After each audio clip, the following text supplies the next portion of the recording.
Hi guys, நான் தான் உங்கள் சிஎஸ்கே எம்எஸ். ஸோ நம்ம வீட்டில் நீங்கள் இதை பற்றி பார்க்க போகிறோம் பார்த்தீங்கன்னா அண்ட் டிக்ஸனா அண்ட் கிளீசனை பற்றி தான் கைஸ் பார்க்க போகிறோம்.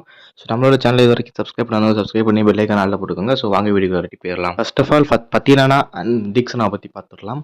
ஸோ இவங்க ரெண்டு பேரும் ஸ்ரீலங்காவுக்கு எதனால் போயிருக்காங்க அப்படின்னு பார்த்தீங்கன்னா, ஸோ முஸ்தபிஸ் ரஹ்மான் போயிருந்தது பார்த்தீங்கன்னா T20 வேர்ல்டு கப்புக்காக விசா ப்ராசஸ்க்காக போயிருந்தார்.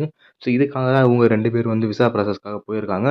ஸோ கம்மிங் சாட்டர்டேக்குள்ளே வந்து நம்ம டீம் வந்து ஜாயின் பண்ணிடுவாங்க அப்படிங்கிறதாக ஒரு தகவல் வந்து வெளியாயிருக்கு. வாய்ப்பு கிடச்சிட்டு தான் இருக்குது பிளேயிங் லெவலில். ஸோ நம்ம தீக்ஷனாவுக்கு அந்த அளவுக்கு இந்த வருஷம் வாய்ப்பு கிடைக்கல. ஸோ கிடைக்கும் அப்படின்னு நான் நம்பலாம்.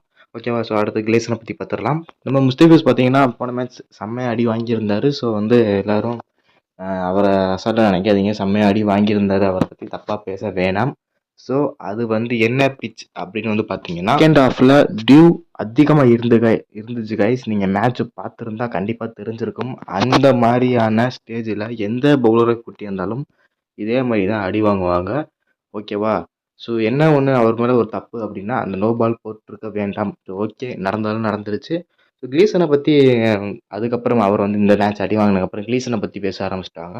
கிளீசன் என்னப்பா ஆச்சு, எடுத்து ஒரு வாரம் ஆகிப்போச்சு, என்ன இன்னும் வர்றாரா என்ன அப்படிங்கிற மாதிரி ஃபேன்ஸ்க்கு கேள்விக்குறி இருக்குது. ரீசெண்டாக வந்த நியூஸ் அப்படின்னு பார்த்தீங்கன்னா, முஸ்தபிஸ்க்கு பதிலாக தான் கிளீசனை வந்து ரீப்ளேஸ்மெண்ட்டாக எடுத்திருக்கோம் அப்படிங்கிற நியூஸஸ் நமக்கு வந்துருந்துச்சு.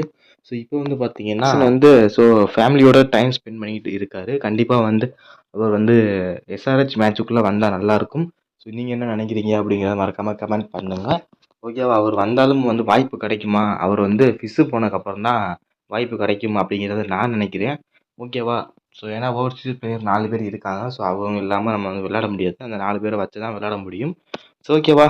ஸோ வந்து பஞ்சாபில் செகண்ட் மேட்சுக்கு அப்புறம் இவர் வந்து விளையாடுறதுக்கு அதிகமான வாய்ப்பு இவர் தான் விளையாண்டு ஆகணும். இதை பற்றி என்ன நினைக்கிறீங்க அப்படின்னு மறக்காமல் கமெண்ட்டில் பண்ணுங்கள். ஸோ ஓகே கைஸ், நம்ம அடுத்த வீடியோவில் சந்திக்கலாம். So bye. இதுக்கு முன்னாடி ஒன்றுன்னு சொல்லிக்கிறேன். ஸோ போன மேட்ச் பிளேயிங் 11 எப்படி செட் ஆனிச்சு, எப்படி நம்ம வந்து பிளேயிங் 11 என்ன விளாண்டாங்க, என்னென்ன பிளேயர் என்னென்ன பண்ணாங்க அப்படிங்கிற ஒரு வீடியோ வேணும் அப்படின்னா மறக்காமல் நம்மளோட கமெண்ட் பண்ணுங்கள். மறக்காமல் நம்ம எந்தெந்த பிளேயர் சொதப்புனாங்க அப்படிங்கிற வீடியோ கண்டிப்பாக போட்டு நம்ம டெலிகாஸ்ட் பண்ணுவோம். ஏன்னா ரஹானேவை பற்றியும் மிச்சலை பற்றியும் கண்டிப்பாக பேசியே ஆகணும். அவங்க 2 பேர் வீடியோ வேணும் அப்படின்னா மறக்காமல் கமெண்ட் பண்ணுங்கள்.